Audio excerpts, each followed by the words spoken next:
खूप घाबरलेलो आहे, एवढे घाबरलेलो आहे की त्याला काही सीमा नाहीत। आपल्यासोबत बोलण्यासाठी रायगडचे दोन्ही आमदार भरत गोगावले आणि प्रवीण दरेकर सर आहेत। सर, आज एक दृश्य पाहायला मिळालं, फडणवीस आणि उद्धव ठाकरे एकत्र एक लिफ्टने प्रवास केलेला आहे। कसं पाहता तुम्ही या घटनेकडे?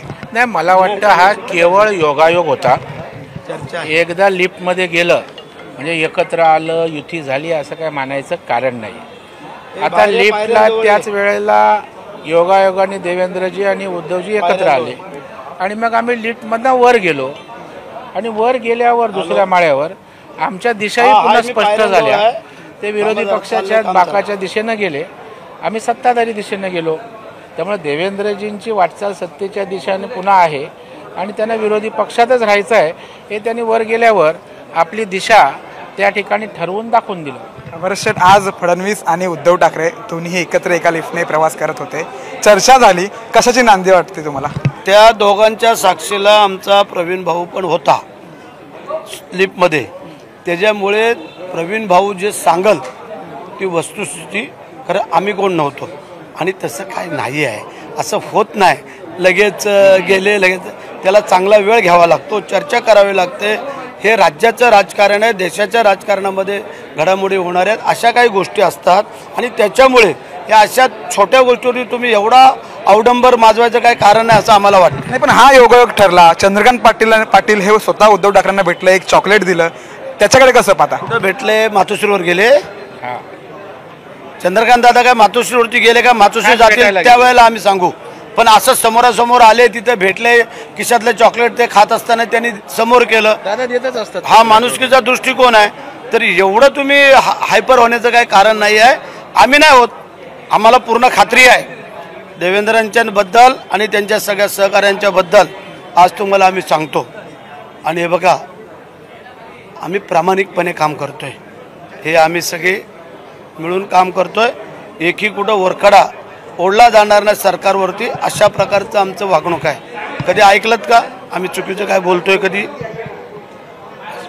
पण सर, जेव्हा अनिल परबांना हा प्रश्न विचारला तेव्हा अनिल परब असं म्हणाले की हा योगायोग आहे, भविष्यात असे योगायोग होतील की नाही, भविष्यात का वेळेला सांगता येत नाही।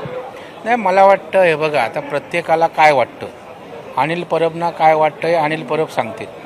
मला असं अजिबात काय या लिफ्टमधल्या भेटीतनं काय होईल असं वाटत नाही। शिंदे साहेब आणि आम्ही, आमची मनं घट्ट झालेत, महायुती म्हणून आम्ही साऱ्यांनी एकत्रित लढायचं ठरवलं आहे, काम करतो आहे। त्याच्यामुळे अशा कुठल्या मधल्या वावड्या या आमच्या महायुतीला जराही तडा जाऊ देणार नाहीत आणि त्याच्यामुळे 10 अरब बरोबर एक अनिल परब त्यांचं काय सिरियस घेत आहे। अशी एक चर्चा देखील रंगली आहे की भाजप या निवडणुकीमध्ये पुरती घाबरलेले आहे, ते आता शिंदेंना आणि अजितदादांना वेगळं करणार आहेत आणि पुन्हा ठाकरे गटाकडे जातील, अशा एक चर्चा देखील रंगलेल्या आहेत। नाही, आम्ही खूप घाबरलेलो आहे, एवढे घाबरलेलो आहे की त्याला काही सीमा नाहीत। शेठ, तुम्ही काय सांगाल यावरती?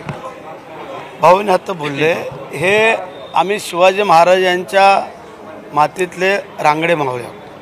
तानाजी मालुसरेंनी जो त्याग केला आहे त्याला अजरा अमर, त्याला तोड नाही आणि जोड नाही। आम्ही त्या धर्तीने चाललो आहे ना।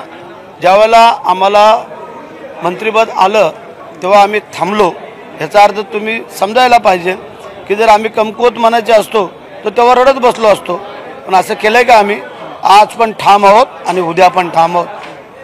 दिया उसका भी भला और नहीं दिया उसका भी भला। बरं, मंत्रिमंडळ विस्तारावरून एक मला प्रश्न विचारायचा आहे की मंत्रिमंडळ विस्ताराची तयारी सुरू झालेली आहे, कुठेतरी अधिकारी आता ज्या लोकांना मंत्रिपद मिळणार आहेत त्यांचे कार्डच्या देखील छापायला टाकले आहेत, अशी तयारी देखील सुरू झालेली आहे। नेमकं कोणाला मंत्रिपद मिळू शकतं?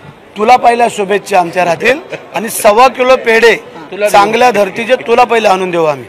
हां, जय जय महाराष्ट्र। नाही, मला वाटतं अशा प्रकारची कुठली चर्चा माझ्या ऐकिवात नाही आहे, होईल तेव्हा पाहू आपण।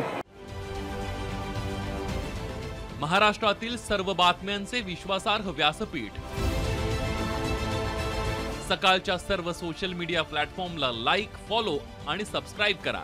तसंच सर्व नोटिफिकेशनसाठी बेल आयकॉन प्रेस करायला विसरू नका।